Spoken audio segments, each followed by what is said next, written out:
Hey everybody, welcome to another edition of Melon Tales, where I give you wonderful stories in plain English. Alright, let's go. Okay, so boom. Our story kicks off in Memphis, Tennessee this time. And it's 1998 December. And this 23-year-old boy named Mathew David Pendergrast. And that's Pendergrast with a T, not like Teddy. He was on his way to college. He was in Rhodes College, and he was due to class that morning, and his classes was only 4 blocks away from his school, which is mad convenient. Like, score one for you, Mathew. Only thing you gotta do is walk. So, but of course, he never made it to class that day. His Toyota vehicle was found abandoned in a private levee near a bayou in a meadow swamp. They said it's off of some place called Kerr Road in Lanoke County, Arkansas, off of Interstate 40. So for all my Arkansas and Tennessee people, I guess y'all might know what this is. I'm a little more far on the east, so once again, I don't know too much about Arkansas. Okay, so the area was a private area down there at the Bayou Meadow Swamp, and it was reserved for duck hunters and stuff like that. And one of the duck hunters who found the truck, his name was Joe Murdahl.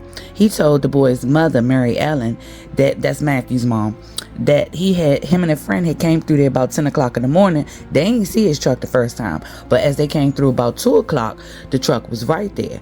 And they was like, okay. So they left a note on Matthew's windshield asking for the owner of the truck to move the vehicle, because like I said, that's private land and that's only for hunters. You can't just be parking your stuff there and just chilling, you dig? So the next day, they saw the vehicle was still there, and then they looked inside for some ID and some what, trying to figure out who's what. And they said the keys were still in the ignition, the car was unlocked, and in the glove compartment, they found an oil change receipt, and it had his mother and his father's phone number on it. So that's how they got in contact with Mary Ellen. Not only was the door unlocked, the keys was inside, but his backpack he used for school was still in there. So pretty much all his belongings is in there, plus the keys to the car. Now, you know that's weird.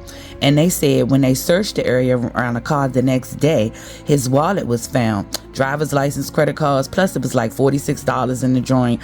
So clearly this wasn't no robbery, because they left everything.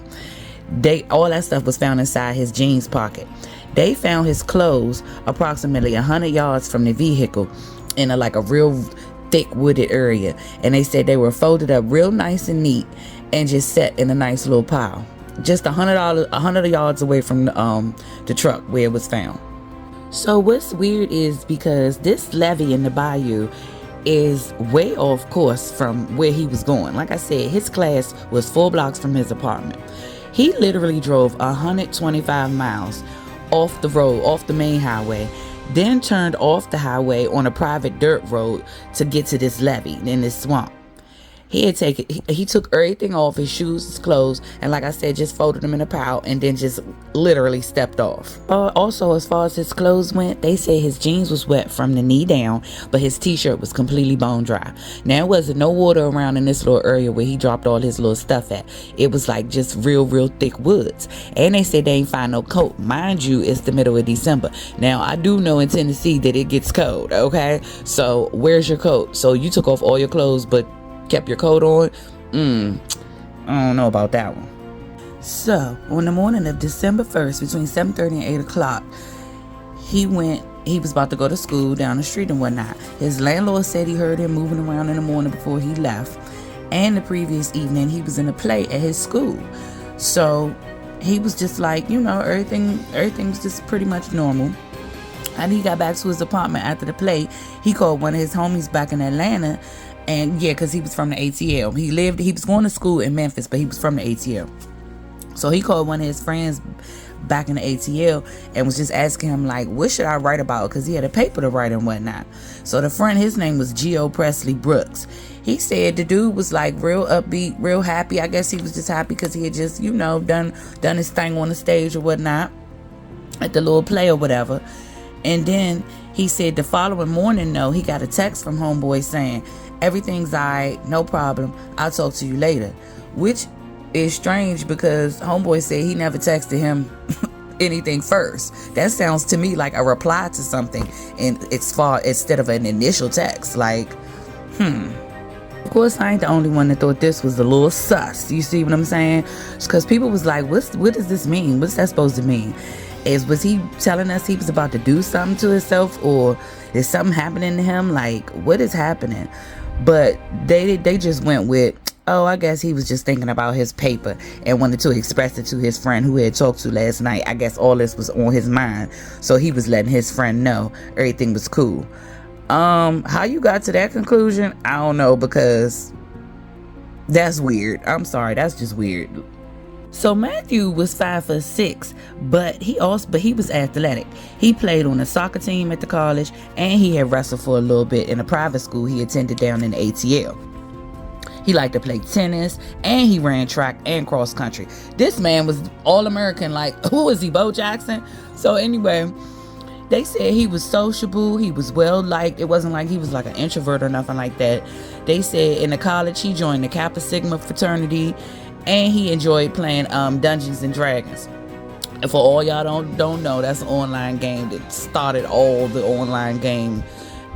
I mean, people used to be addicted to that. Don't they play like live versions of that? Like, it's still a thing. I think it's still a thing. Like, Dungeons and Dragons was big. If you know, you know. So they said when the parents received a call from the two hunters about his abandoned vehicle, they started the search from Georgia, from where they was at. So they called campus security, and the security went past his apartment, checked out everything was cool. Then they just start asking all the students that if anybody knew where he was at or what he was doing or whatever, y'all need to holler at them, because homeboy is on some missing type stuff right now. So the K9 team, they said they picked up the scent with their dogs from the pile of clothes that he took off all the way to the edge of the bayou, and then the scent drops, of course. So they focused their search on the woods and the water all around. Now, mind you, this bayou ain't no little small type joint. You see what I'm saying? They say this thing is like 30,000 acres, but the majority of it is flooded. But next to the river is the real thick woods. I mean, if anybody been near a swamp or been to a swamp or whatever, you know how it is up and through there. It's almost like jungle-like. It's like a mini Amazon when you go to the swamp. So they also was like, Matt was not known to be like a hiker or a camper or nothing like that. So everybody was like, why would he be out here in the first place? So like I said, the dogs picked up a scent from his clothes to the edge of the bayou, and his clothes was 100 yards away from his car, but they couldn't find no scent from his car to the clothes. There was no scent, no DNA evidence, no sign of struggle, no blood, no nothing, no footprints. So they like, I mean, did the man teleport to the 100 yards away? Did he float? Like somebody carried him? I don't know. So all this was just like mad weird to them, because they like, how did he get from the car to the clothes if it's no scent? Like I said, the dogs, they said the dogs could pick up the scent like here and there, but not like a strong scent like they had from the clothes to the bayou. So they said some of the investigators wonder if he actually made it to the spot where his car and his clothes was found. Like, so they was like, when his clothes was found, his mother was like, she think this was the whole scene, the whole scenario was staged. She said her kid was not neat and tidy, so she could not imagine him sitting down, folding up his clothes real softly and putting them in a nice little neat pile. She said his room looked like trash and death and destruction back at home. So why all of a sudden he just getting real neat? Mom was like, nah, this ain't her son. I'm sorry, but all of this don't seem too right to me. That's what she was saying. The experts gonna come in and say, well, people who genuinely try to murk themselves or want to murk themselves, and they murk themselves like walking into water and like walking into the sea and stuff like that, they said they do, for some reason, take off their clothes and fold them up and put them in a nice little pile, and then they go ahead and do what they gotta do when they want to murk themselves. So with that, people started to wonder, did he try to murk himself, or did he murk himself? Like, what's happening? But the police, the ones that went diving in the bayou, they didn't find nobody. So that's strange, because we all know that the alligators don't eat you all like that. Like, they might kill you, might take a little couple of pieces like that, but even people who get caught in alligator attacks, they still find pieces of the body. They find something that you was there and what happened. They found nothing to this man but the little pile of clothes. Plus, they said all his friends was like, he was upbeat, especially during a phone call with his homie the night before. They said he was in the play the night before. He was just thinking about writing his little paper and whatnot. but he was sociable. He was a nice person. Like, he had friends. So they was like, why would he murk himself? He wasn't depressed or nothing like that. Like, that to all his peoples, that ain't make sense. Even his mom was like, look, he was worried about finishing up his papers and whatnot he had to do to finish his degree, but she said he was looking forward to graduating. His plan after he graduated was to start a non-profit organization to help those in need in third world countries. So he was like looking forward to that. He was like, yeah, I'm about to get out here and change the world. So that don't sound like somebody who wanted to murk themselves. So the investigators was starting to say that they might have thought it was like a self-murking, because they said when he wasn't studying, like I told y'all, he loved to play Dungeons and Dragons. Like, that was his thing. And they said it was a link found in his abandoned car. So a strange link from the Dungeons and Dragons game. So they also found a journal in Mathew's car, and it had some poetry he had wrote. And the poems were contemplations on life and nature and death. And some of the entries, they was talking about the silver elves. So when he wrote about the silver elves, he was writing stuff like he was seeking immortality and about walking into water and becoming one with nature again. I don't really know if he was just being creative or if he was just being literal with the way he was writing. It is a little coinky-dink though. But his parents was like, man, ain't no way in the world my son would just walk into the water and just murk himself. Like, no. So the link, it was a cryptic link in the online game Dungeons and Dragons that he played all the time. And the link was to the silver elves. That's what he was getting all, what he was writing about in his poems. That's where he was getting it from. So he apparently joined the website called the Silver Elves, and it featured something called the Elven Tree of Life and Death. So the way it was explained on the website, the Silver Elves was a family of elves who had been living and sharing the Elven way since 1975. And if you choose to, you can go on a journey, a quote unquote journey. The Elven Tree of Life Eternal, known to man as the Tree of Life and Death, reveals the pathways to fairy. And it's not spelled like Tinkerbell fairy. It's spelled F-A-E-R-I-E. And this means to obtaining immortality, which some people think is a double-edged sword. I think it was the doom of the elves that hungered after it. That was their demise. So in the little group, they say the journey begins here. They start at the bottom of the tree. The ever-present now is what they call it. They say this is a place of the earth symbolized by the cross and the circle, which is like time, space, and eternity to them. So the group offers you a chance to discover if you are elf, fairy, or other skin. Then they say they'll share with you the philosophy, the magic, and the lifestyle of being elven. Elfin is a secret garden in the middle of the wild and in the dangerous place that's called fairy. So Elfin is a secret garden in the middle of the wild and potentially dangerous realm that's fairy. They said you're perfectly safe in Elfin, but you might not want to pass through fairy to get to Elfin, because basically you gotta go through the cut to get to the good joint. You see what I'm saying? So but they was like, man, you gotta have some cojones on you to cut through to that joint. Like, it'll pay off if you get to it, but I don't know if you want to go through there. So this is very similar to another case of this lady named Nettie Fenario. She also went on a journey to find this fairy realm, and they found her dead on some island called Iona. They said that her feet was bare, but they was clean, but her toes was all bloody. And they said the expression on her face was just like she was horrified before she passed. She had been trying to find this fairy realm, and all her other occult little friends that she was with told her that's very dangerous and it will put your life in danger. I don't think you want to seek that out. But apparently she did it anyway, and here we are with her. So this lady named Marilyn Sadler, she worked at the Memphis Magazine. She the one that put two and two together and found an entry in the journal he had. And this is why people say it reminded them of Nettie, because he said the cold mud in the woods, lying down in the icy water, and it felt like his blood was turning to ice crystals. So that's, So after all this, why the Lenoke County Sheriff's Department said they gonna hire them a psychic? I guess they say, look, this is weird, so we gonna do some counteracting weird type stuff. So the psychic told the police that Matt wanted to be rebirthed as a silver elf, and she claimed in her vision she saw Matt take off his clothes and fold him up neatly and then walk into the bayou where he died of hypothermia. She was trying to say that he ain't really like murk himself like that. He just laid down in the cold mud and passed out and then died of hypothermia. Later on, she gonna tell KATV in an interview that she believed that Matt was in a battle for his soul and that he was fighting demons and he lost. But his mom and his friends came out and was like, girl, bye.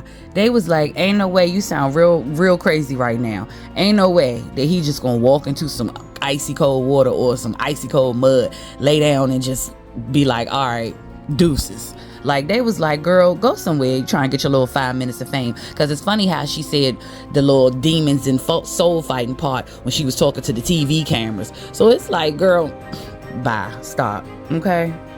Also, with all this stuff that he wrote in his journal about the Silver Elves, where they getting all this from, his boy, like one of his close homies named Jason Woods, he told the Memphis Magazine, like, y'all sound real crazy right now saying that this man would try to act out anything he was writing in his poems. It was just poetry. He was just trying to be creative. He would never do nothing like literal. Like, he was like, he knew the difference between reality. He just wrote about it. He was like, y'all sound real crazy saying that he would do something like that. Like, stop. So they searched for a week after they found his pile of clothes, and they couldn't find nothing. I mean, like, no trace of nothing, no body, no nothing. So one of the investigators, one of the sheriff investigators, he was starting to think like the mom, like, maybe this was staged. Like, because it's funny how we couldn't find no scent from his car to the clothes, but only from the clothes to the end of the bayou. He was like, that might be something right there. But they was like, but who would do that and for what? Parents was starting to wonder, has the boy been kidnapped or something like that? But they was like, wasn't no ransom note. So the police gonna offer their suggestions, talking about maybe it was a carjacking gone bad, or maybe he gave a ride to a hitchhiker and he went all Jason Voorhees on him, and or maybe it was like a drug deal gone bad or something. But all his friends and all his peoples that knew him was like, I ain't never known him to be like canoodling with no drug dealers or be using no drugs or nothing like that. I don't even think he smoked weed. So So after that week-long search with the sonar divers and helicopters and the K9 unit and all that, they couldn't find no more clues or nothing. So of course they called it off. So a bunch of years it went by. It got all the way to like 2013 when some dude named Mathew Mershon at KATV, the same one that interviewed that psychic, her mess, they claimed it was a possible break in the case because some letter had been sent to the Jacksonville Police Department. So the letter named a bunch of people that was in the group, and it named all of them individually, it said. And it said they was involved in a missing persons case. And the person who wrote the letter said he believed they might be involved in Matthew's disappearance. So Lenoke PD started to join forces with the Jacksonville PD because they the ones got the letter. And they started to investigate all the people that was on that list and whatnot. So they investigated a bunch of people. They interviewed a bunch of people. Honey, they even interviewed an Elvis impersonator. I'm like... let the man live. He need to go to Vegas with that. But none of the people panned out, and it was like they said half the people had already passed away that was on the list, and just none of it made sense once they talked to the people. So I don't know what the person's motive was to send them that letter, but they just sent them on a wild duck hunt. So the parents hired a private investigator, and of course he wanted to remain anonymous. We don't have his name or nothing, but he was like, I found it real strange that the jeans was wet up to the knees, and it was a drainage ditch in between where his car and where his clothes was found. But he was like, the drainage ditch, the water levels was way higher than that, so he probably would have been wet all the way up to like his t-shirt or something. So up to the knees, he was like, that don't make sense off the Brisnight. The private eye also uncovered some weird information about an incident that occurred 3 weeks after Mathew went missing. So they said that on December 28th, a state trooper pulled over a Cadillac that was on the side of the road, and it was close to where Matt had disappeared at. So the trooper was like, he grew suspicious of the Cadillac because the man standing next to the Cadillac was trembling uncontrollably. So the cop got out and went to question the man that was standing there shaking and whatnot, and then all of a sudden another man appears, and he was carrying a can of gasoline. So the cop was like, he figured that the man who was shaking was the driver of the car, and he was just shaking because he was cold, because it was the middle of the winter. So he just wrote down a license plate and let them go.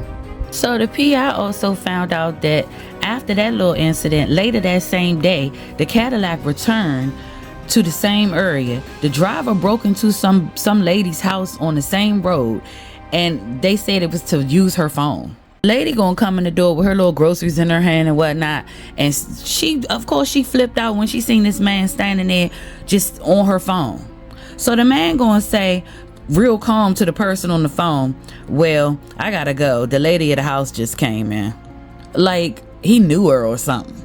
So she said after he said that, he just strolled on out the door real nonchalant and left. But she said she looked on the way out the door, he had a cell phone in one of his hands. So she was like, why on God's green earth would he break into my house to use the phone when he had a phone in his hand? I don't know, maybe it was dead, I don't know.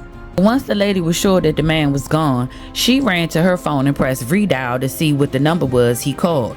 And she said when the person answered the phone, it was a convenience store in Little Rock, not too far from her house. She gave the number to her PI, and the PI did a background check, and he said the worker who had answered the phone had a nice little criminal record or whatnot. They also did a background check on the driver of the Cadillac, and they said a week after this breaking into this lady's house, he got arrested in Phoenix, Arizona for possession. He had weed and mushrooms. Look, somebody was about to have him a gay old time in Arizona. You hear me? The police was cock blocking on that one. And the Cadillac itself, they said that was owned by somebody who was a drug runner and was dealing in counterfeit money that lived all the way in the ATL, not far. They said like 3 miles from Matthew's, one of his friends' house. Of course, they questioned the friend, the police, and the private eye, but they was like, they don't think it's him or nothing like that. But the private eye did. They said he was like, this is real coincidental that the friend and the drug dealer live 3 miles from each other. Like, Of course, he looked into that, and he found out there was calls between the friend and the driver of the Cadillac on December 3rd. Private eye was thinking that because of that, maybe that these two was in some type of drug deal and somehow they got Mathew involved in it, and maybe that's why he was out there in the bayou by himself. Because remember, everybody was like, if he was gonna go do some chill type stuff, he would have went to the mountains. That was his type of thing. He wouldn't have been in no bayou. So maybe that's why he was in the bayou. Maybe he was trying to help his boy out, his boy from ATL, with some type of drug deal or something. And the private eye was like, maybe he, you know what I'm saying, once he figured out what all was going on and he was in over his head, like he panicked, and that made everybody panic, and then everything just went left. So the private eye also was like, he think that maybe that's why the man in the Cadillac was acting all shaky, because Matthew's body might have been in the Cadillac, and maybe they was burying it or coming back to move it or something like that. So the Memphis Magazine looked into what the PI was saying, but they started looking at him sideways because he wouldn't give up the sources or the telephone records as to where he heard these supposed calls between the friend and the Cadillac driver. He wouldn't give up no sources, and he keep talking about he wanted to protect his source. But as the investigator on the case originally, he said he couldn't find no phone calls that exist between these two. So his parents apparently believed the PI, and they talk about he was just being tenacious and determined. Like nobody else believed him, like the police or the KATV. None of them believed him no more, but apparently they did. But they hired him, so I guess they would. So once again in 2013, one of the investigators said they received some information saying that this all was a carjacking. Of course, this was another dead end. They couldn't prove that. They couldn't prove nothing. They don't have nothing but the folded up clothes and this boy's car. They don't have his body. They don't have nothing. They don't have nothing but this rabbit hole full of conspiracy theories, from him laying in the water trying to become an elf somewhere, a silver elf somewhere, or drug dealers and men in Cadillacs who breaking in people's houses to use phones, that they have something to do with it because he in contact with his homie down from ATL. Like, I don't know what's going on. The investigator on this case, he did say this is probably one of the strangest mysteries I've ever come across in all my years of law enforcement. And honey, I believe him. This was a lot, from the scent halfway through, from the clothes to the water, but not from the car to the clothes. And like I said, he wanted to be a silver surfer or something, an elf in somewhere. But then the people who's in that life would tell you don't go down that rabbit hole because it's not a good look. And some lady that went down the rabbit hole passed too. So it's like, you know what? I don't know what happened to Mathew, but homie, I hope your parents find some peace. But this was a lot right here. Like, all the conspiracy theories, that was a lot. So y'all tell me what y'all think in the comment section down below. Peace out.